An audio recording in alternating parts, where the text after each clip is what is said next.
Welcome, Tourpreneurs, to another episode of the Tourpreneur Travel Business Podcast. And today I am talking with Kyle Campbell of Sudden Journeys. Kyle, coming from Tennessee, now in the UK, from a world of tour directing and trip planning and hiring guides to now being a tour operator. You and I bonded at a tour business retreat run by Tourpreneur in the hills of Scotland. And I think we sat down over beers at a certain moment and realized that we both share an incredible passion for creating unforgettable experiences using the unique reservoir of experiences we've learned being tour directors, having that boots on the ground knowledge of what it takes to please a guest. So Kyle, ever since that fateful day in Scotland, I have been dying to talk to you, and I am so happy you're on with me today. Welcome, Kyle. Thank you, Mitch. I'm just like you. When we first connected over this, I was dying to just keep sharing and connecting because, when you're just out in the world and people ask you, oh, what do you do? And you tell them you travel for a living, they immediately put you on a pedestal of like, oh my gosh, that's amazing. And it is. But when you can actually connect with someone and say, share all the stories, it's nice to feel like you get it. So it's a joy to be able to share these moments. We are in a weird niche of a weird industry. And to this day, my mother still is looking for the one-word way to define what the heck I do. And I'm still looking for the one-sentence way of describing what I do. And it doesn't exist. So it's great to see you, and I really want to start at the end, which is the tour business you have today, my Sudden Journeys or Sudden Journeys. So when I think of tour operators, I think of the opposite of sudden. I think of months and months and months of planning multi-day trips, of getting everything operationally perfect. And I was wondering, for you, what's with the word sudden? What does that evoke? It came from a National Geographic Traveler magazine issue back in the late 90s. And the whole article was about taking those impromptu trips or even allowing yourself while traveling to say, let's do something different. Let's change it. Let's be spontaneous. And it just always stayed with me. I started a blog when I was first as a tour director, sharing my stories of traveling, and I called it Sudden Journeys. And it stayed with me ever since. So here we are. I love it. Now, you didn't start out as a tour operator. We're going to dive into kind of your origins a little bit later, but I do want to begin with that sort of world of, I guess, content creation. Where did it make sense in your journey to start to organize and create trips and become a tourpreneur? Well, like all stories, it's never linear. And it really came from a place of having spent 15 years in the travel industry, working, coordinating, leading tours. And then I got married and became a mom and put things on pause and didn't know if I would ever go back to that. And in the interim time, I had a school approach me that I used to work with and said, we have gone with different tour companies since you left your last company, and we realized we just have never had a good trip since you left. So can we just pay you to do it? And I thought, well, I could do everything except I have to learn how to figure out the finance side and the business side of it, and let's do it. And so I started with that one trip, and that was in 2018, and that gave me the confidence that I could absolutely do this. And it's only grown leaps and bounds since then. Going back to 2018 and now looking at who you are and what you've learned at this point, what were some of the things that you would wish you had done differently, or some of your early mistakes and learnings along the way? Honestly, the biggest thing that threw a wrench in all of it, which we all say is COVID, because I was in the midst of early launching, and I'm not grateful we went through that, but it caused me to reevaluate why I'm doing and why I travel and why I'm taking my travelers where they're going. And so before, I had kind of had the mindset of teaching people how to be better travelers, and it was very pragmatic. And then after coming through COVID, it became about people need to be re-enchanted with the world again. They need to allow themselves to be in awe and and linger places. And so kind of was given a built-in time to read about what I'm doing, what can change. And the biggest thing I've learned in this early process is the importance of creating systems in the beginning and figuring out what your priorities are, because with the growth of it, and travel isn't slowing down, I could easily just be an employee forever. And the thing I'm learning is if I want to have a business, I have to create those systems that are more efficient. But then I think where I'm still struggling is figuring out what's the priority. Where do I first invest and how and why? So I'm still navigating that, but I'm grateful for the community because I get a lot of insight there, and surrounding myself with people who have a lot of experience in business, and that's been helpful too. So would you say that the spirit or the nature of your trips has changed since that moment of reflection, or I guess that personal awakening that happened in COVID? Absolutely. I went from working in the student travel industry, which was out the gate at 7 a.m, you're pounding the pavement 15, 20 miles a day. I mean, it's just intense, as you know. And then you're back at 11 o'clock recapping, talking about the day. And I was still having to do emails and paperwork and receipts and all of it. And it was just such long days. And it's been so great to be able to say, you know what, I don't have to do all that. And in fact, I'm not going to do that with these trips. And then we're going to slow down a lot. And it's not even the sense that you hear the word slow travel, but oftentimes those are filled with expensive excursions where you're still dropping a lot of money. It's still very time consuming. You're going to that cooking class for 3 hours, 4 hours, you're driving to get there, driving to get back. And I didn't want to do any of that. And so I wanted to take away all the activity and build in a space where maybe I'm getting them to a place they wouldn't normally go to or even know about, and allow them. I'm not even taking them around to talk to them. I'm just saying on the coach, I'll give them information, equip them with education if they need it, and then say, all right, you've got an hour and a half here to just linger, wander, reimagine yourself in these spaces, allow your imagination to come alive.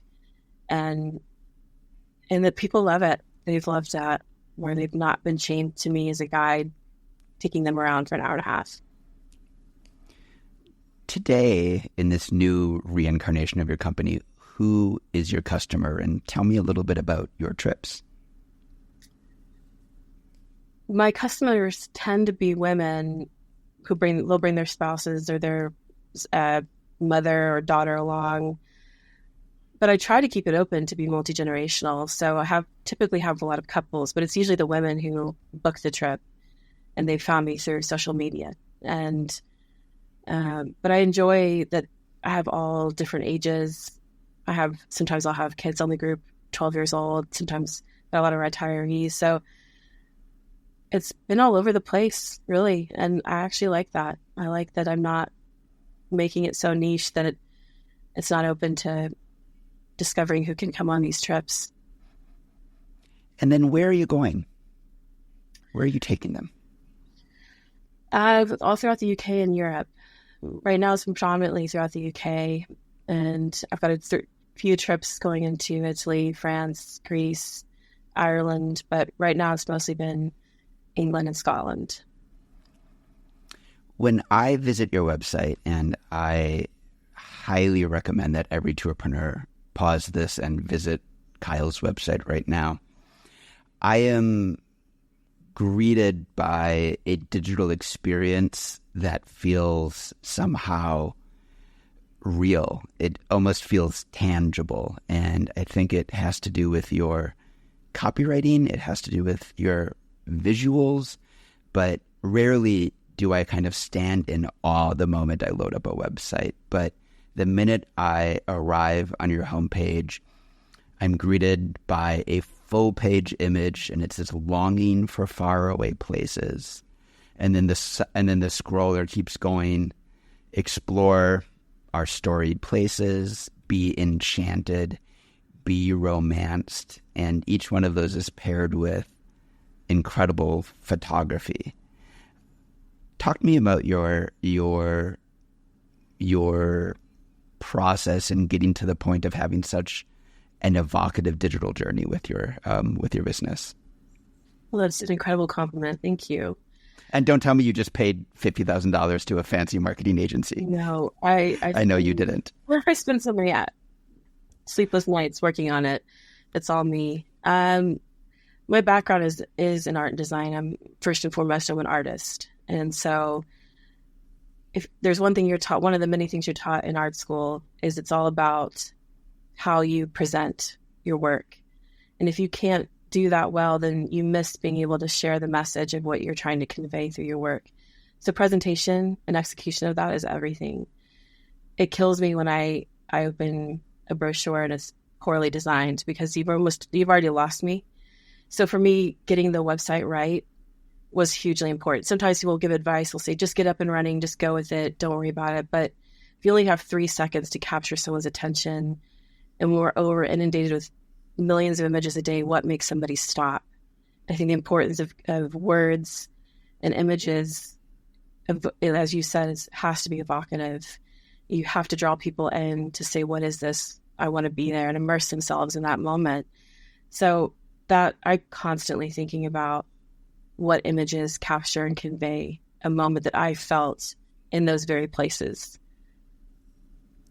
Let's start with imagery. How are you deciding on the quality of an image, not only for its artistic merits, but for the work that it needs to do in beginning to seduce and enchant a traveler to travel with you? What sort of prism are you looking through when deciding on imagery? It comes back to when I look at an image of a place that I've been to, I have to ask myself the question, when I look at that image, do I feel what I felt in that moment that I was there? And if I didn't get it, then I've missed it. And other people aren't going to feel that either. And I know that's a unique position that I'm in as a photographer who also runs a travel company. But it's a great thing to ask those who you work with, because it's really easy to just stick up stock images that don't correlate with the emotion and vision behind what you're doing. And if they don't get that right, then you've missed the opportunity. So it's hugely important that those things align. So you may not be the photographer who's capturing the images for your website, but when you do hire someone, it's incredibly important that you understand the motivation behind the way they work and how they capture their images and how they're going to capture your story and the way you lead your trips and your company. It's all part of that storytelling, isn't it? When I train tour guides on storytelling, the first thing I do is try to smack out of them the idea that they should be asking themselves, what do I want my guests to know? And I tell them first and foremost, before you construct your story and open your mouth, you need to ask yourself, how do I want my guests to feel about this place? That you're connecting on a much deeper, more human level with another human when it's done through all of the chemicals that are released when we feel things together versus treating them like a receptacle for every fact that you've ever learned. Or in your case, treating, your facts as so much stock photography that you're just throwing at them because it seems like what you should be doing. I would say that the important thing to remember when you look at sharing images or videos on your website, obviously you want to have people, they always say, you want to show people engaging and doing things. And absolutely you need to have people using your product, going on your trips. But you have to have the images that capture the emotion behind those intimate moments, those astounding moments. And it really comes down to the creator you hire and how they're able to do that. So when you go to look at someone's work, you need to make sure that they're connecting you to that. And I can't explain how important that is when creating content. I think just snapping out of your own personal judgment as well. You happen to be a photographer, but if you aren't a photographer, get used to placing your image, your website into the eyes of people who don't know you and asking them, how does this make you feel? And just beginning to get that data so that you're not sort of just ticking a box with your imagery, because most of our brain is spent receiving visual data or most of the sense processing part of our brain deals with visual data. And so it is so important. But I think for for you, it's the combination of that imagery, which is not overloaded with guests raising a glass and having a great time or looking like a group, but it works and function with your text. As I scroll down your website, you say, leave the comfort of the familiar and start your journey. Reawaken your desire to explore new places. Where will you go? That's your hero. That's your hero text. That's not... Sudden Journeys offers immersive small group travel to the UK and Europe. Talk to me about what you're doing with that copywriting. Again, it's what you're evoking. Because I put myself in it, it's almost an internal dialogue. In fact, just 2 days ago, I was teasing my Greece trip that I'm launching in April. And it was a combination of sharing images and kind of a mood board that I create of images to set the tone for what this tour will feel like. And then sharing quotes that I will spend forever finding a quote that I feel aligns with what I feel when I'm in those places and what I want other people to feel. And in fact, I shared one quote and with an image, and a woman reached out to me on Instagram and she said, I have never left the country. I've never even been on a plane. But this immediately made me burst into tears, and I've never had such a desire to travel before. And I was in awe of her, what that provoked in her. Simply by an image and words have a lot of power, and it's worth spending time figuring that out. And so for me, go ahead. For me, I spend probably more time than I'm willing to admit finding the right music to line up with the video or the right words that I want to convey what I'm feeling, what I want you to feel when you're experiencing this. And I think it's just speaking into the more vulnerable places within that we don't often know how to express and putting language to it. I love this idea of a mood board for your trip. Not just for your business, and it's not for brand, it's not deciding which colors, but a mood board for a trip. What does that look like as you're designing? So I spend time, whether it's through my own images, through Pinterest, through wherever, and I'll go through and I already know when I create the trip what I want to evoke. Then it's a matter of finding the images that will capture and convey what it is I'm wanting for my travelers to feel. And then I spend time finding the song to line up with it too. So I'll share the mood board and a song along with, I'll keep sharing images, but yeah, I could share some with you. Is that just for you, or are you sharing this with guests in any sort of way? I'm sharing it through social media as I'm using the trips. I love the idea of Pinterest. Pinterest is my favorite social media. Personally, I would much rather scroll through an incredible series of just art and images and color swatches than Instagram, influencers with hats on beaches. And so they're pushing that together, like words, quotes, imagery. I love the idea that you're setting the mood for the trip with your guests long before they even get there. It's almost like you're entering into that space of enchantment so that they're primed for the journey you're going to take them on the minute they arrive. Absolutely. It's a continuation. It starts there, arousing all the senses. And you do that through music, sound, words, touch, and those different touch points. And then how you bring that and weave that through the entire trip is a craft, and it takes time, but it's what makes the trips memorable and sets you apart. So social media has this way of, in my humble opinion, cheapening us as humans, getting us to swim in the shallows of the endless scroll, of the immediacy of the like, of the pointlessness of chasing followers with your account, of the need to post endlessly all the time, when I come to your social media, I, again, feel like I'm in a completely different space. I don't see your face. I don't see the hats. I don't see you posting all the time. And one thing I also see that immediately struck me was the amount of text in your descriptions on your Instagram account.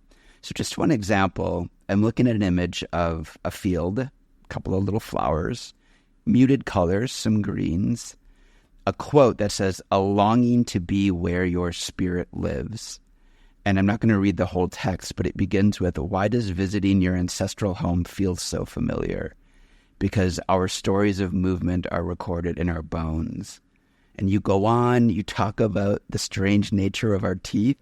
You talk about growing up in Tennessee, your fascination in your childhood, your fascination with geography, paragraph after paragraph, and not a single call to action. It's not like, "Oh, and by the way, if you love teeth, join my Teeth in the Cotswolds adventure." And the comments are really, really lovely. They're long. People are relating.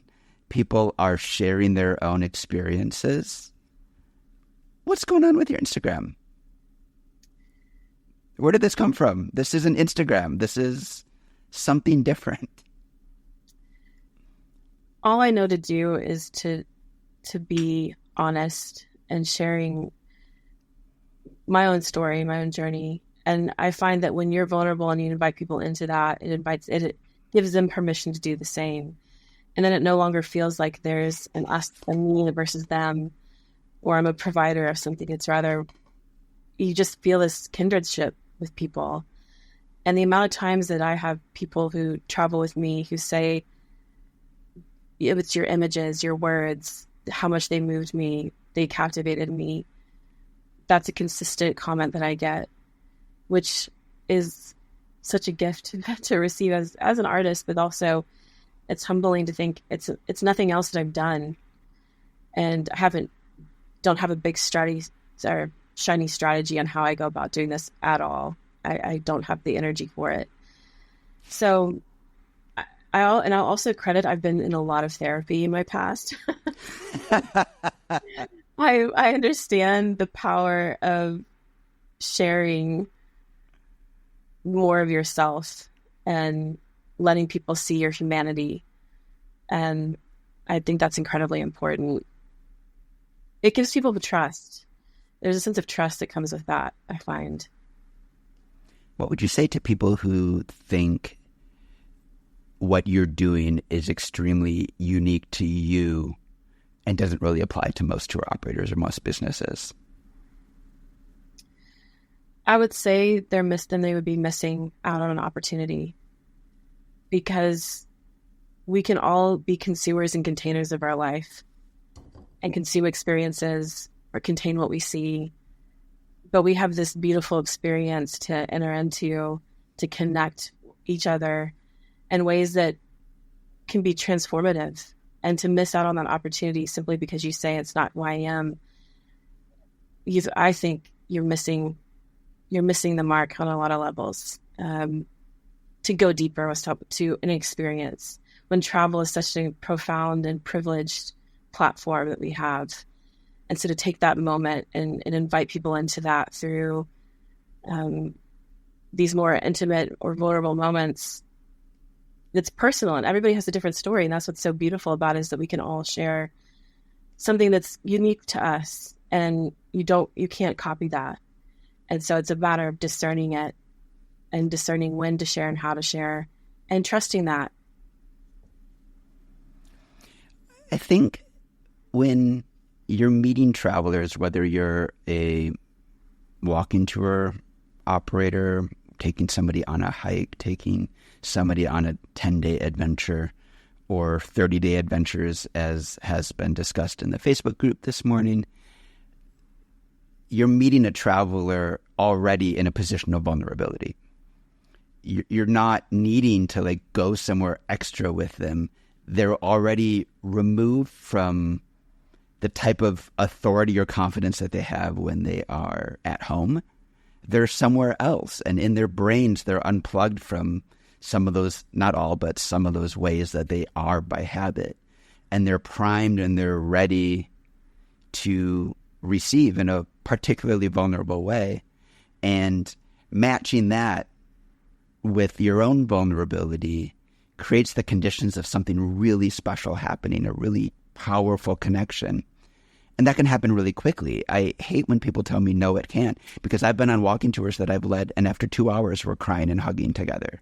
It's not something particularly special about what you do as a guide. It's almost removing yourself from this idea that what they need is flashing hands and entertainment every second, and they need constant fulfillment. They need to be laughing all the time, keeping up that level of energy and excitement and just consumptive pattern that we are always bombarded with in our rest of our lives, and saying, why not make this travel moment we're sharing together feel different and feel better than we feel with the rest of our lives? Absolutely. And you said it in that when you remove people from their comfort zone, what their normal routines are, you have somebody who is already, their souls in a way, their hearts are malleable because you've now taken them out of what they know. Their senses are more aroused. They're stimulated. And so you have this opportunity to enter into that place. And it's understanding how to do that and when to do that. That's not going to overwhelm them. It's only going to enhance that experience.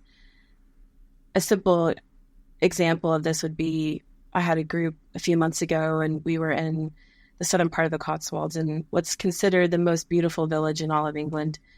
But it's also the flip side of it. There's a dark history there. And as I was just sharing a little bit of the information of the history of this place, I said, okay, well, now you've got 45 minutes to explore. But I made a point to say, I don't know where you're at this time in your life. And I kind of just said, we're all coming here. I don't know what your stories are, what you're feeling, and spoke into this place of allow yourself to wander around, to feel these places, to think about it. But I also acknowledge just the suffering and the struggles that we probably all have come through.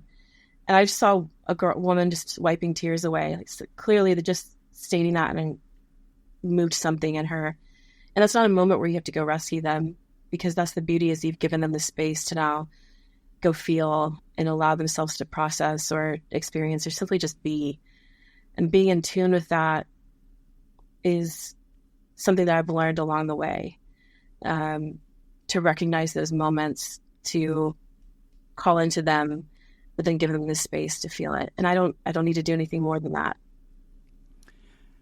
I've always said that the number one skill that a tour guide or a tour leader can have is empathy or sensitivity. I think of sensitivity not as a reactiveness, but as an ability to sense what a moment needs, what a person needs, what a group needs. And it's different every single time. You can't have your playbook on what you say and what you do down to a regimented sense that removes all spontaneity of the moment of what a group gathering in a place at a specific time in a specific way has the potential to do. And so much of that comes down to, as a guide, is the ability to listen, is to be curious, to seek out your travelers, and to have those moments, whether it's on the coach and you would be real easy to just pop in your earbuds and you've got 30 minutes to check emails, but instead to turn around and to engage with the guests and to learn their stories, and then to be able to pair those moments that arise, and you can call into that and say, because you had that conversation, now all of a sudden you know this aspect of this person, and that only comes from being curious enough to ask questions and to listen to them. And that's more work, but it's worth it, because then it's personal and they feel seen. And to feel seen in a world where we often don't is such a gift that you give them. And they're being seen outside of the way they're habitually seen. You're an overworked mother who feels like a robot. You are a dad who feels like you bring home the paycheck and you're just dad. You're a child who has a whole inner world that doesn't feel expressed in the way that they want to at school or at home. And here they are elsewhere. And your job as that tour leader, but it's not leader, it's tour listener. Your job is to like find the question or the way to craft a moment and then get out of the way and let them be. Whether it's sharing or whether it's just giving them the space with that prompt to make of, the Cotswolds what they need it to be in their lives. And you're setting them up for that journey. You're not telling them and dictating them how to feel at that moment or what to know or what to do. It's removing yourself from the equation. Less is more. Absolutely. And I, early on in my career as a tour director, as a travel guide, I was caught up in feeling the need to know everything, to have all the dates correct, to know all that happened between World War I and World War II in order to talk about World War II and all the in between. And as much as that's important, and you absolutely need to have the insight, and that's where you also get to hire local guides to take that. But it's oftentimes your travelers don't go home saying, "Oh, I remember this date or this specific detail about an architectural function of a building." And oftentimes they don't go home saying, "I'm really glad I saw the Leaning Tower of Pisa." They go back, and what they remember are the encounters they had, the conversations they had, something they realized about themselves, something you did for them or showed them or revealed to them. That is what they take away. It's the dinner, it's the lingering over a conversation. It's the fact that they got to do that. Those are the things that are memorable. But everything else is a build-up to create those moments. And so if you don't get those other things right, then you absolutely don't have time to allow for those really beautiful, special moments. So it doesn't happen randomly. I feel like the dates are a crutch that we've all been taught to defend to the death because they were hard for us to memorize. And now we need to show that we know. It establishes our authority, but it's doing all the wrong things. It's establishing you as this otherworldly historian that knows way more than I do, so I'm secretly feeling inferior, and I'm not connecting. Even if I am, I'm not. I love dates. I studied history. I love all that crap, but I still don't feel deeply connected to the place and the guide and my fellow guests when I hear 1862. And I feel the same way about tour scripts. I meet operators who defend them to the death. And oftentimes it's for brand consistency. I want my tour to run exactly the way it should run so I can guarantee the quality. But to me, what are you guaranteeing? You're not guaranteeing quality. You're guaranteeing consistency the way McDonald's guarantees consistency by making sure it's the same exact kind of meh bun. But when you go somewhere and you want quality, then it's depth and it's the power of what only that moment or what only that place can provide or what only that group can provide. And to me, that's a different skill set than memorize this. We're talking tour directors right now, right? That's a different skill set to get your tour directors to than just memorize this and make sure you know all of this, right? And what do you do with that? Like, how are you thinking about training your tour directors to evoke the Kyle Campbell Sudden Journeys difference without getting them to be a facsimile of the Kyle that you want or a memorized robot of exactly the things they should be saying?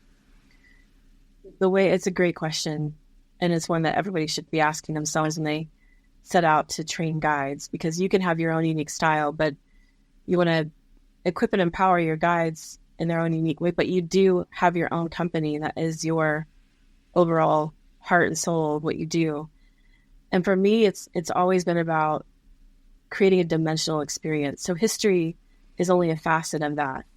History should not exist only as a set of facts that people hear and consume in the end.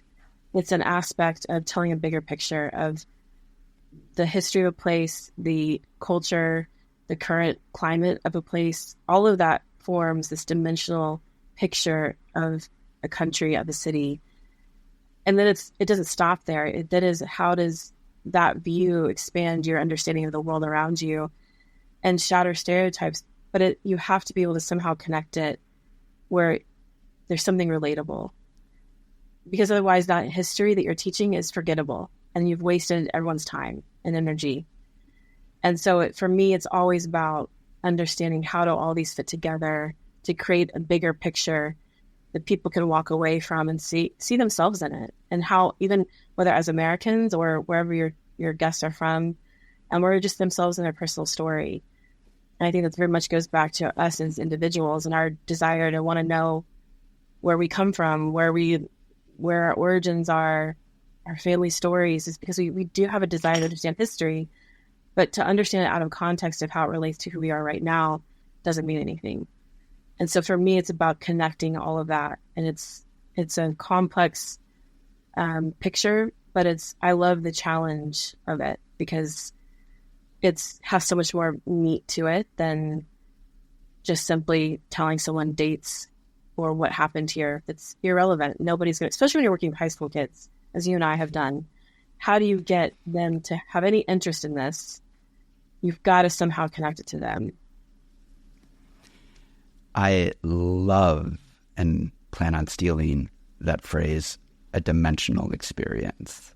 Something with body, like a sculpture and not just a flat two-dimensional travel experience. I think of a lot of two-dimensional travel experiences, like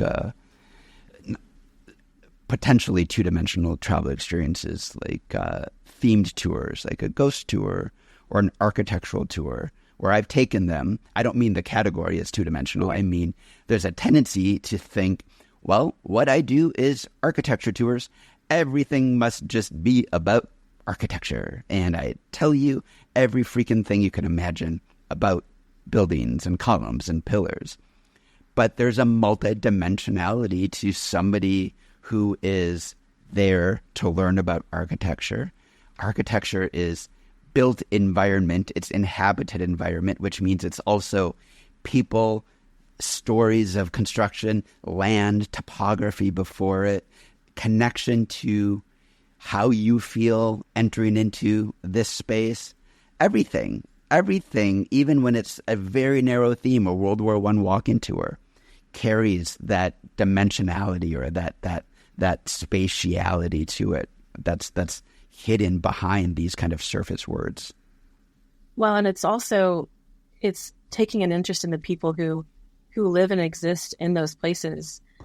For me, I had a huge conviction early on as a tour leader when I would lead groups throughout cities like Athens or Paris, Rome, and for the longest time, for years, and it's shifted now, but you would see mostly men selling trinkets, whether it's, they always just say, special price, €2, they've got the roses or the fake purses or the paintings or the toys. And I used to be annoyed by them, frustrated, like, oh gosh, I want them to leave our group alone. And then I was convicted that, what are their stories? Where are they coming from? How did they even get here? What's happened to where they're from that's caused them to even have to leave? And then what happens to them as they exist in the city of Rome? And as I started to understand their stories and really do the research and learn, then I could speak into that and actually educate and share these stories with my travelers, so that now, rather than being annoyed like I was, they could have empathy and compassion. And in fact, I would empower them to say, look, if you're willing to barter for a fake purse, why don't you ask them their name? And you'll see, I bet you nobody asks them their name. They live like ghosts. And they're coming from places like Senegal or Bangladesh or Pakistan, and they've had quite a journey to get here. And they're no different. They all have a heartbeat and soul. We all bleed red. So simply ask them their name and you'll see their whole being light up. And that's such a gift you're giving them. And so it's those parts of that dimensional experience is sharing with people about the reality of the cities that they're in. It's not always beautiful. And but that's the human experience. It's complex, it's messy, it's beautiful, it's thrilling, it's heartbreaking. And I believe you miss out on sharing that's part of the story of the city if you don't go there with it. And if you don't have the time to understand that there's so many wonderful, I just connected with an individual in Athens who does these walking tours that talks about the refugee situation in Athens. And I spent so many years working with displaced people all over Europe. And I was so thrilled to see his heart in the tasteful way and respectful way that he goes about sharing these stories. And I think it's an important part of telling the history of Greece right now to my travelers. So yeah, we'll see the Acropolis, we'll go on a boat ride, but you're also going to understand and get under the skin of these cities. And that's everything for me. God, you're bringing me back to my early days in Paris as a tour guide when I started doing my first tours. As a licensed tour guide, and I went through all of the study and all of the work, and I realized that just as an American also, there was a certain kind of soullessness to the material I was giving to my guests that I thought was necessary and important. For me, it was kind of the kings and queens and everything else. And I had a sort of a light bulb moment early on where I realized I was going to make my mark kind of as a business owner, as a walk-in tour provider, by removing talks of kings and queens because I didn't speak authentically about them. They were just random numerals and repeated names over and over again. I couldn't really speak with conviction. And I made it my hallmark that I would not mention a king or a queen on a tour. And my tour guests loved that guarantee because they also felt often alienated by the way an expert talked about a cultural heritage that was alien to them. And instead, I filled the time talking about just what I saw. And through the prism of being an outsider, I had at that point become a French resident, and I'd been there for many years, but I was still an outsider. And I would notice, for example, the Roma who would sit at the entrances of the subway and similarly just be a nuisance as commonly perceived, a thing to avoid getting around. And yet the story of who they were and how they got to that subway entrance in Paris and the network within Paris where they lived and what their societal structure was like, sort of overlaid within this very canonical way of being Parisian or stereotypical way of being Parisian was fascinating to me. And it turned out to be absolutely fascinating to my tour guests. And I remember, because this is one of the most formative moments in my sort of tourism career, a licensed Parisian tour guide coming up while I was mid-tour and stopping my tour and saying, "You are not allowed to speak about that. You are not allowed to say that. That's not what our tours are here in Paris." Well, and I wonder for you, what is the way in which you think about designing these experiences, given as an American designing these European experiences, you have this kind of otherworldly perspective. Like, what are you trying to get at as you lead your travelers through these European contexts? Thank you for asking that. I would say two things. One is that it's again, to come back to it is a privilege to travel, but there's a responsibility that comes with that. And the responsibility I feel is not simply to educate people and tell people, but it's how do people take what they've learned? How does that inform them so that when they go home, the mentality isn't it's stopped at that tour is over. It starts when they go home. So it doesn't stop with me, it starts with me. And it's being able to shatter, maybe if it's just a small stereotype, but it's it's something that shifts in the way they communicate about a place that they've been. Because the judgments, when you can turn judgment to curiosity, that shifts. I think that shatters rejection and ignorance, especially as Americans. And I hope that has an influence of how they engage with their own community when they go back home. And the other is that I want people to go back home refreshed and not exhausted. I want people to go back with a heart full and not emptied. I want people to go back with moments of connection and not consumption. I want people to feel seen and loved on and served, not that they just emptied themselves. That's what I want people on a personal level to go back with. And that's why I work all hours of the night to create these experiences, because I want to give people that and steward their resources, their times, and their travel dreams that they've given me and trusted with me with. Kyle, I'm going to tell you this now on the air because I have had to spend the last couple of months at home not traveling because of some medical procedures. Do not sacrifice yourself in order to make other people refreshed. You also need to bring a refreshed Kyle to your business. We are so tempted by hustle culture and entrepreneurship culture to think that it's our job to wreck ourselves in the service of our business and transforming our guests' lives. Well, I appreciate that. I'm taking 3 weeks off this summer. Okay, good. Good.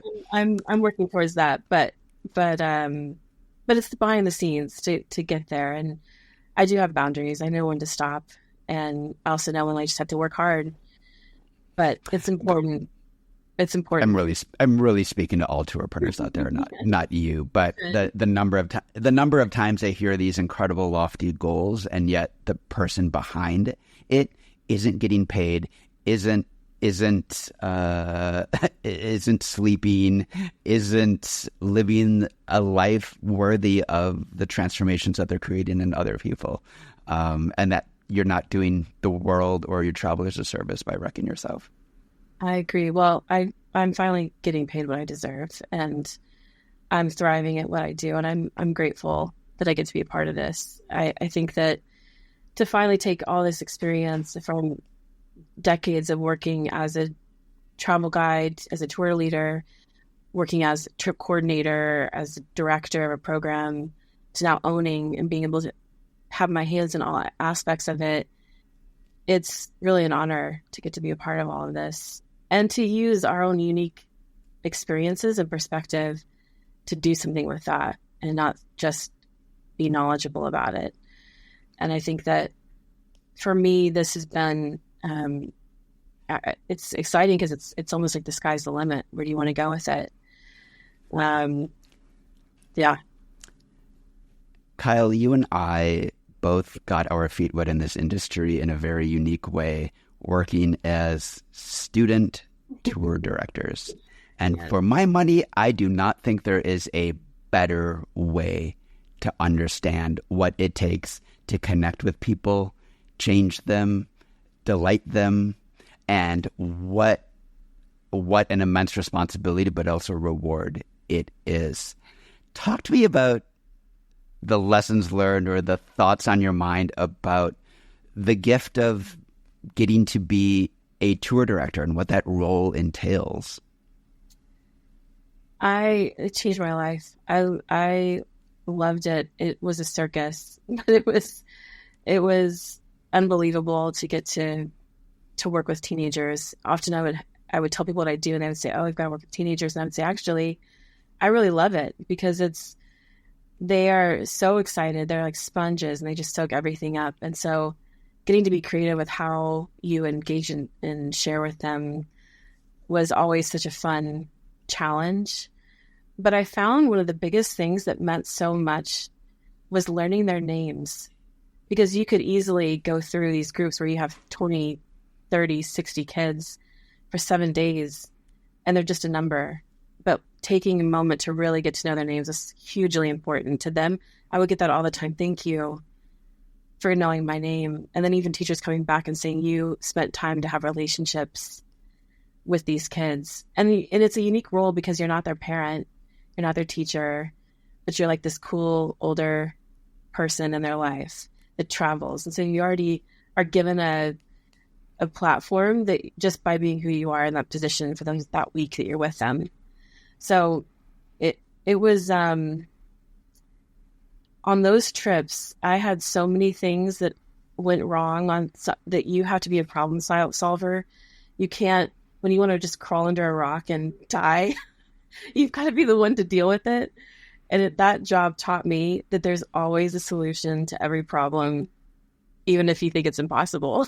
There is a way, and you got to get real creative. That skill was sharpened immensely as a tour director with student groups in multiple countries over weeks at a time before smartphones.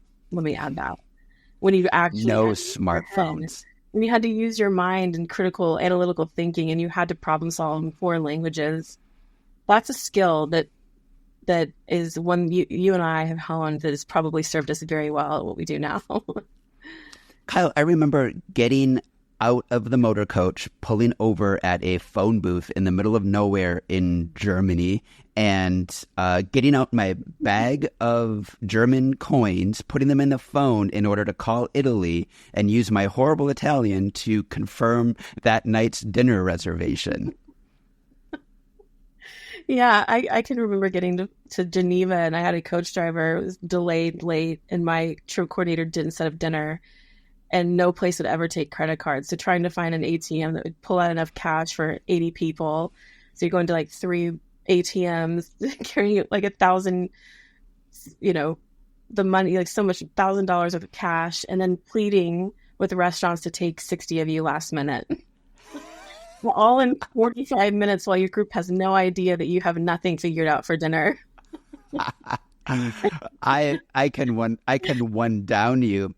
I remember arriving in Florence for the first time with a group of 50 students for our dinner, just having the address of the place, and it was like number 33, and I was at 104, and so I walked my group down the road for like 30 minutes down the side of the Evens, thinking then on the other side would be the restaurant, and not realizing that evens and odds on the street go in opposite directions. So while I started right opposite where our dinner was, I just walked my group for 30 minutes in the opposite direction and realized that I was now going to be an hour late for the dinner that I was right in front of. Oh gosh, there's so many of those moments where you have to learn to improvise and never. Yeah. What's the takeaway? Never give them any ability to sniff that you have got it wrong. I had a group of 130 people. We were going through 4 countries. We were in Venice, which, as you know, is canals and dead ends. And again, before smartphones. And I had to get the group to this little church because they were going to be performing as a choir. And I somehow took a wrong turn, and I had no idea where I was. And to turn around a group of that size, like, talk about a walk of shame. Like, sorry, guys. And I knew, and then somehow I just happened to notice the architectural features of St. Mark's Square in the arcades, and I thought, oh my gosh, I know where that is. So they never knew I was completely lost, but you don't give in to that. Like, there were so many moments without a smartphone that I think if I didn't have that skill, I don't know what I would do wrong. First of all, and I see so many tour directors do this, don't announce that a problem just happened. No, They don't know. They don't know. So that Florence walk that I did, I was like, oh crap, I just did one of the, not nearly the biggest, but like a slightly larger than usual mess up. And first of all, I didn't just walk them down the other side of the street back down. I just went down another street to make it a little walking tour. And I pointed out, I knew my generalist like architecture stuff. And so I just pointed to it at a church that we stopped at. Then I took them down another road all the way back. We got to the restaurant. The the waiter was, or the owner was irate. He had another group coming in. We couldn't eat. We missed our reservation. We couldn't fit in the restaurant. The guy's screaming at me, and I'm yelling back. I was like, "Can we get it to go? Can you just like cook us up a bunch of chickens and stick them in like some containers or whatever?" And the guy's screaming at me. He's like, "That's not done here. You don't have picnics." I was like, "Please, we already paid for it." And so he finally did it. And I go out of the restaurant and I tell the group, I was talking to the owner. He says, "It's so hot in there." He says, right around the corner, we could eat in a beautiful square. And he said he's willing to even prepare a picnic dinner for us out in the breeze. And I'll get you all, we'll all go and stop for gelato afterwards. And they were like, "Oh my God, that would be magical." And it became a highlight, my little Florence walking tour, and the highlight of our picnic dinner that night. They never knew like the colossal mess up and the screaming match I got into with the restaurant owner. And as much as those moments were insane and stressful, I think I've honed my ability to think through problem solving logistical nightmares so well now because of that. Because we didn't have any other way to know. We didn't have a smartphone to like look up the answer real fast or translate something for us or give us the answer. Like sometimes I would be in problems that would take days to resolve. But had I just had the information through what we have now on our smartphone, it would have been solved instantly. We would have that story, Yeah, but at the same time, it's a different ballgame as well because I could delight them by just knowing 2 more things than nothing.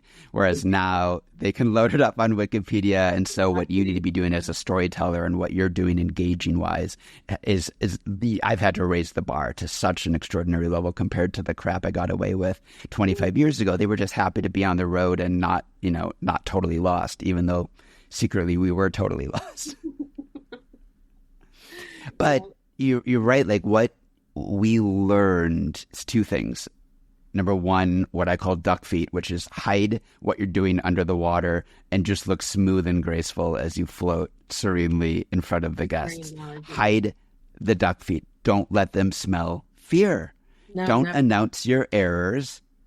Just hide it all and keep them feeling great. And that's not hard. And you set the tone for your trip. So the moment you show them anything, they've lost trust in you. Yeah. But you set the tone in a positive way too, right?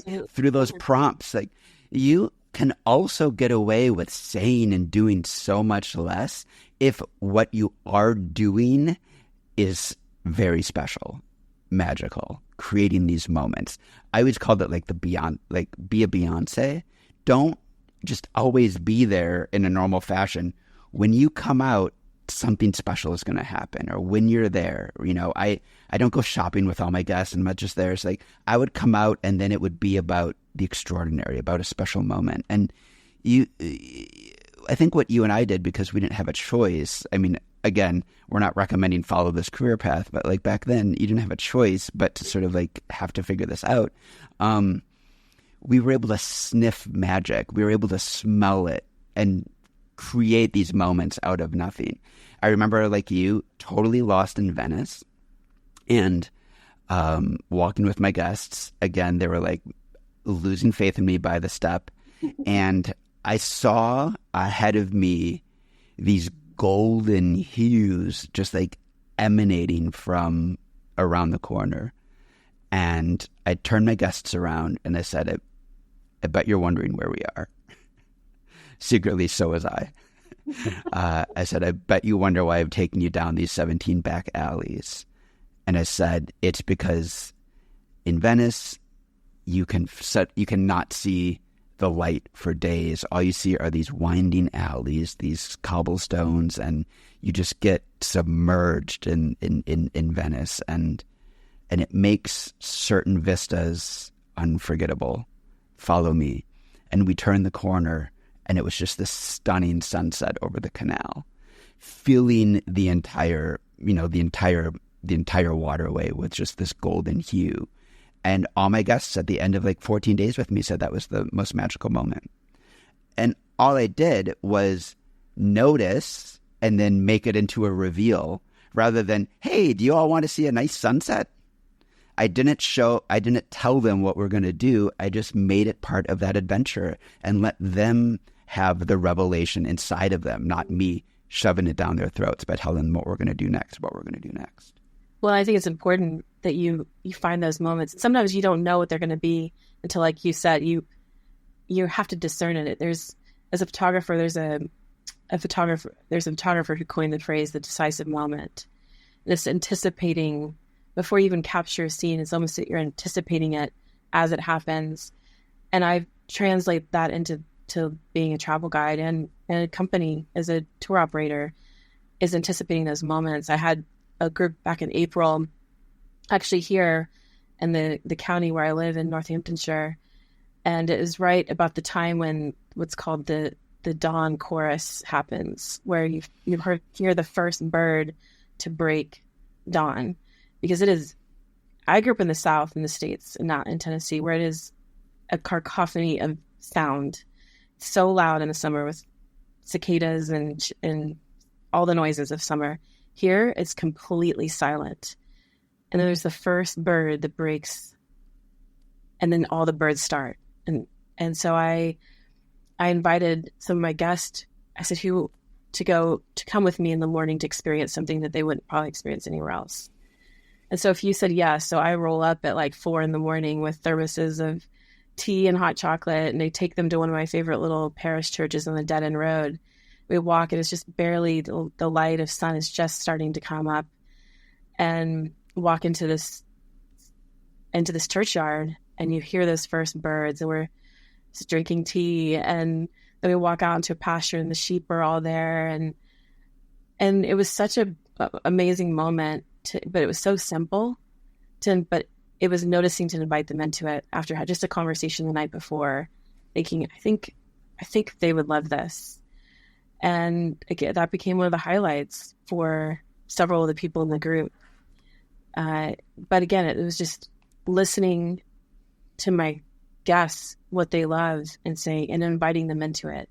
I think it's important that when you have guides and you're training them, to encourage them to do that. That's unique to them, because I think that those moments can make an entire trip for them. I think part of the training is just the sharing those moments to begin to craft inside of the minds of the guides the ways in which your brain is thinking about these situations, not as situations with a definitive playbook, but with but as opportunities. That every moment on a tour is an opportunity. And I love your phrase, like, how can I invite my guests into this moment? I love the phrase dawn chorus. In a more prosaic way, I remember traveling through the UK with a group, and motor coach pulled into a tiny village, and they had open washrooms, and so it was just a washroom break. And it had become incredibly foggy. As the sun had set, it was dark. It was like 4 p.m., but it was really dark. And all my guests were in the washroom. And here was this church and this street, and it just felt like we were in the Middle Ages. Felt completely medieval, except for the Tesco corner shop. And but dawned on me, I was like, let's play up this whole medieval thing. And I went into the Tesco while they're all peeing, and I bought bunch of tiny little birthday candles, and I like little miniature candles and paper plates. And again, I remember this from being a child, where you'd like the Christmas pageant, where you'd stick your candle through the paper plate so the wax would drip down on it. And I got candles and paper plates for everybody, and I made these little Christmas pageant candles for a moment. And as my guests came back from the bathroom break, we gathered around the church. We lit the candles, and I had just looked up. Now at this point, I wouldn't call it a smartphone, but it was one of those ones where the phones were the size of a book, and it would transform. It was like a transformer into a keyboard, and if you had 10 minutes, you could connect to a rudimentary search engine. And I remember searching for a poem about fog, British poem about fog, and I found one, and I had this man with this really deep booming voice read it. And it was this extraordinary poem. It set the mood, and it invited them into this idea that here we are like living in the Middle Ages, like by candlelight, with this poetry to be evocative. And it kind of just transformed a bathroom break again into an unbelievable moment of connection. And that's something that is, it's like being a photographer. You can't teach someone to have an eye, but you can point them to what it looks like. You can give them all the tools to do it, but each person has a unique way to capture that moment. And what you did is exactly that. And I live for those moments, and I will build an entire trip around those kind of moments. Like I was recently in Scotland I took my parents there for the first time, and I said, whoever wants to get up with me, I'm going to go to Glencoe for sunrise. So 4:30 in the morning, my dad was the only one willing to go. And we drove 30 minutes into Glencoe to the Three Sisters. We're the only ones there, completely alone. And it was the most stunning sunrise. I burst into tears. It was the most powerful moment. And in that moment, I thought, I want to bring people here for this kind of moment, not to check all the things off the list. And at the same time up there with my parents,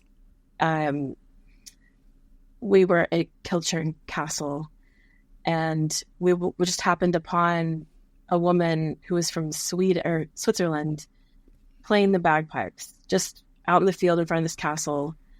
And it was such an stirring moment. So I think she was playing Amazing Grace on the bagpipes. So the stunning setting in Scotland, Kilchurn Castle. And it had that moment of like, I want to give this to my travelers. So now this Scotland trip I have coming up in September, I've hired a bagpipe, the piper, to be at the castle. My group isn't going to know, and he's just going to be playing out in the field. So when they arrive, they can have this moment like I just had that I want to give them. And those are the things that it will be seared and imprinted in their mind's eye for the rest of their lives. Like, it will create a core memory, like the candles in the medieval church. To me, the most important part of designing that experience was you can't tell your guests. It needs to be a surprise. 100%. You and I talk all the time about the kind of old marketing phrase, surprise and delight. And it surprises me and doesn't delight me that we often don't think about the importance of surprise on our tours. And it's partially because we need to beat the competition by showing all the things that are included in our itineraries. We need to show that our tours are different because we include a bagpiper and all these other things. And sometimes we overload the selling part of the tour to the point that the tour experience doesn't leave any room for the imagination or for expectation. And that's the part that they will be stunned by. It can be something as simple as my tours are usually no more than 12 people. And that's simply because I want to make sure that we can all sit around a dinner table together. And then it's intimate, because dinner time is, for me, a very special time to connect and to engage and share with one another, get to know one another. But my first night is always important to me, that wherever we're staying, whether it's using a restaurant or the property has a wonderful dining space that's separate, is I will spend a lot of time creating a tablescape. And so when they walk in, there's gasps that they're not expecting. They're just thinking they're coming down for dinner. And they're thinking, okay, it's a welcome dinner, it'll be good food. They're not expecting all the flowers and the candles. And they literally gasp every time. In fact, this last time, one of my guests said she felt like she was at a wedding. Somebody else said they'd never seen such a beautiful table set before. And it was just simply to give them that intimacy and that moment through dinner. And that doesn't require a lot. And you don't tell them that, but you give it to them. It gets back to that idea of a dimensional experience, that it's not just about the food. It's not just about the gathering. It's not just about the aesthetics of the place. It's not just about the history of the place, that it's all of it. And that only when you're making sure you're hitting all of those different dimensions to the experience are you creating something that's really going to imprint on the guest's memory, because they need to feel it in as many possible ways as they can. And you're giving them something that they can't get themselves. They can't give themselves. Because why travel with you when they can go do the trip on their own? And those are the things that I'm thinking about, that they're not going to get this if they just did this by themselves. And they they always comment on that time in dinner and the questions that were asked and the things that are shared. And again, it's not something that requires a lot, but leaves a massive impression. It requires intentionality. And it's almost like a lot of times we're excusing the fact that this is a group tour. It gets stigmatized in the industry. The idea of a guided group tour seems like an annoyance. Look at all these new tech companies building self-guided AI robots so you can take your driverless car around to all the spots that you want. But it seems like what you're really leaning into, and what you and I both know, is just how nourishing a group experience is. But a group experience isn't enough. It's not enough just to say you're a bunch of people together. You've got to cultivate a group experience. You have to think about what the questions are you're asking at dinner on the first night. And I would wager to say throughout the trip, you're designing prompts, engagement activities, ways of, over the course of the week or whatever, deepening the relationship and going through challenges together. We need to be human together. And what you need to design is something that takes them on a journey and isn't just a product to be consumed with the annoyance of other people. Absolutely. When you think about kind of what your checklist is for creating these kinds of moments, or the spirit that you want to embody with your special moments, just talk to me about what goes through your mind, or some of the other ways in which you've designed these kinds of moments, because I love your tablescape idea. It comes back to creating intimacy, and how do I do that? It's two things. It's creating intimate moments with a group and that connecting time, and then it's giving people autonomy within the trip. So even though they're with a group, I always build into my trips, whether it's a full day or half days here or there, where they just go do their own thing. And they can go eat dinner on their own.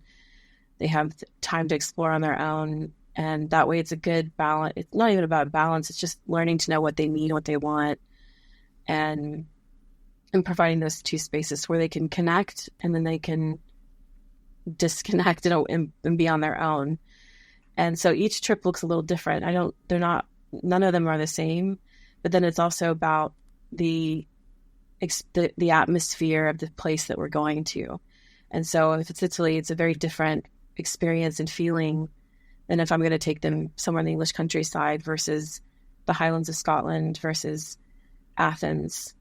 And I'm always thinking about the personality of these places and how do I use that personality of a city or a location to uphold that connection and alone time. And it's really about finding the different either places or experiences or sites that just enhance all of that. Those kind of the glue of it all. I think there's often this desire or this felt need to make sure a guest sees it all, that they do everything, that they hit all of the points, and that you're not going to win the client if you're not doing the things that all the other tour operators are doing. That grocery list of all of the must-sees that are sold to a guest as like the things they have to do when they go to the Cotswolds or wherever they're going. I avoid that on my trips.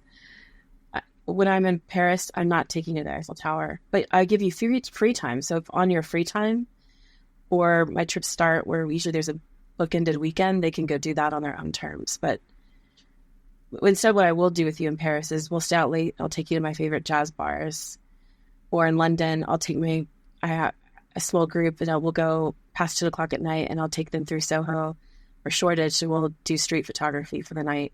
But I'm not taking you to the Tower of London. I'm done with that. There's plenty of people who do that and you can support them. But that's not what I'm doing anymore. And people love it because then they get to choose. They have choices and they have some control over their time as well. Yeah, I love the idea that you're giving them just that day to be and reset and have autonomy. I feel like sometimes we don't give our guests enough autonomy on the trip because we think it's our job to be providing. They love it. And what you do provide for them is what to do at that time. And so whenever I have a day for them to do whatever they want, I always provide them before the trip. I say, up for your day of rest, here's some ideas of things you can do. If you need help with transportation, I can help sign that or help you provide that for you. But so I always give them how to spend their time so they're not left just with a question mark. But then I also encourage them, I always choose to stay in beautiful properties. And so I also want them to actually enjoy where we're staying. So I do encourage that too. I said, or you just enjoy this beautiful space that you're staying in, sleep in, then go for breakfast, go take a long walk, curl up in one of the nooks in one of the rooms and read. You don't have to go and do anything. You actually have permission to just be. And connected to just being is this sense of crafting beauty. So they want to be. Like they have no desire to get the heck out of the hotel, or you're inviting them to linger and rest in these restorative spaces that you've created, both in mood and aesthetics. Yes, choosing a property is extremely important to me. That it has to. I want it to be a place that people want to stay at, that they want to wish they could stay longer at, to stay in bed. None of my trips start usually before 10 o'clock in the morning. Gives people the time to sleep in, enjoy the space, and enjoy usually these places have amazing breakfast. So why miss out on that? Plus, they have to get back and shower after your 4 a.m. sunset excursion. Being out late past midnight listening to jazz. You know what, though? But that's such an important design point. Time of day matters, and it's a very magical, like every monastic community has known this for the last 2,000 years. Like the middle of the night is a really special time of like awakening, like dawn. There are these moments of a day, and it has to do with light and aloneness, and they take on these mystical or spiritual qualities, these special qualities. And to be in a jazz club at 1 a.m. is different than being there at 7 p.m. with all the other tourists. Mm-hmm. To be on that mountain at 5 a.m., like part of the torture of 4 a.m.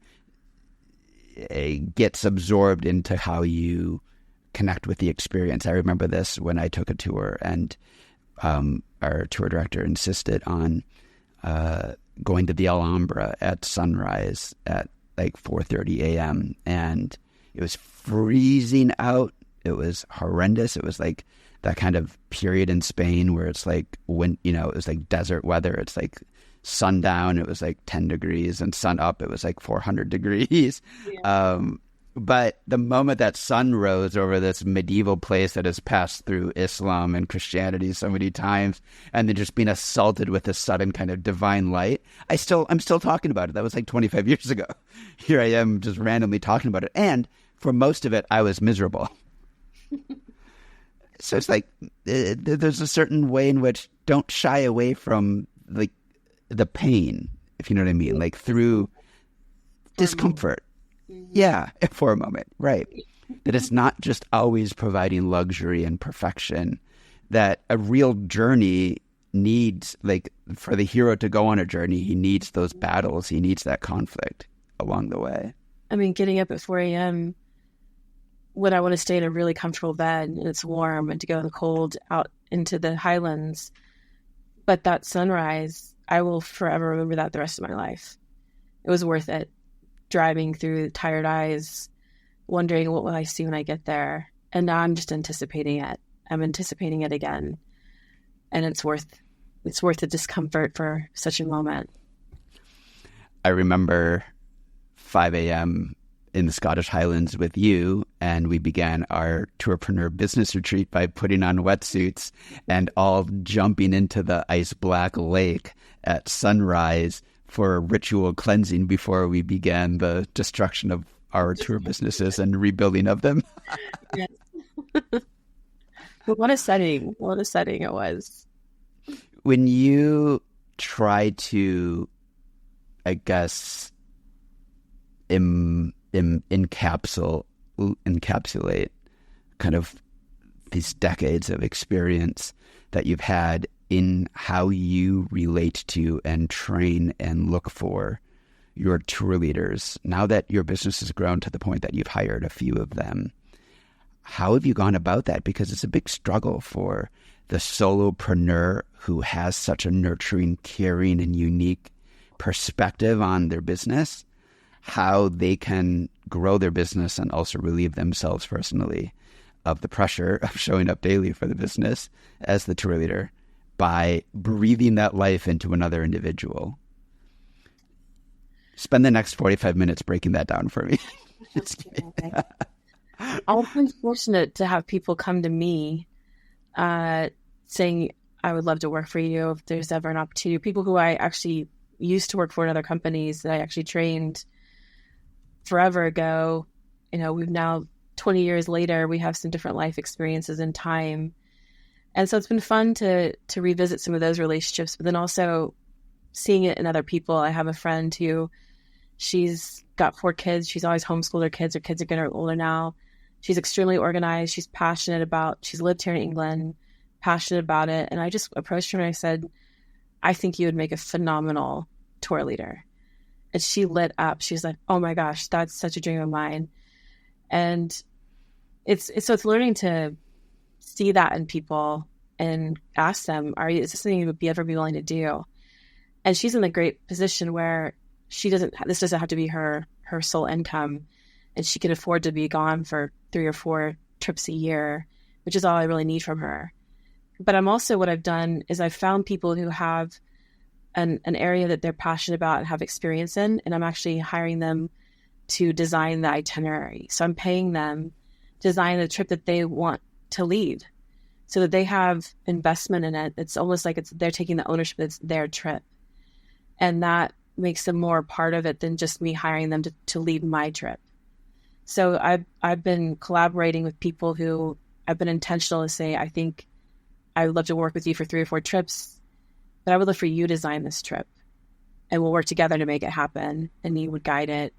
So that's been a really fun thing to do, just to give them more ownership and buy-in to it.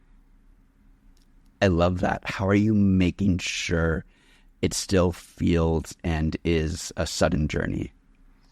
It's being able to take what they have come up with, and then I tweak it, say this is, it's understanding the accommodations, the food, it's all of those little things. They're coming up with, like one of them, I've got a friend of mine who he used to do a lot of trips with this other company, and he's a fashion designer, but he's ready to get out of the industry. He's been in it for decades. And he has such fabulous ideas of doing these themed dinner nights where we would have all the guests get dressed up for themed dinners at night. And he's got connections to people who own castles in Scotland. He has a history of horseback riding. So we've got some really fun things that he would bring to it that would be his personality, that we align, and he understands my vision. And so it's finding those people and seeing it in them, and then giving them permission to dream, and then you get to execute it for them. So that's been a fun new challenge for me that I love. I'm loving it. What was it in that woman that you approached saying she would make a great tour leader that you saw? She has a passion, like a almost obsession with all things England and Scotland. My cat is coming in. She is organized. She's been a homeschool teacher, teaching her kids for 15 years. So she's got that desire to learn, has to learn, teach, instruct. She has a And then she just has a willingness. She's willing to learn, to be teachable. So she's not coming on and saying, I know everything. She wants to learn. She wants to be taught. She wants to understand how to do things. So it's huge. And she's just excited. She's passionate and she's ready. So it's all those things. And I kept coming back to it thinking she would be perfect for this, to do this. And she cannot wait. We're training her on my Scotland trip coming up in September.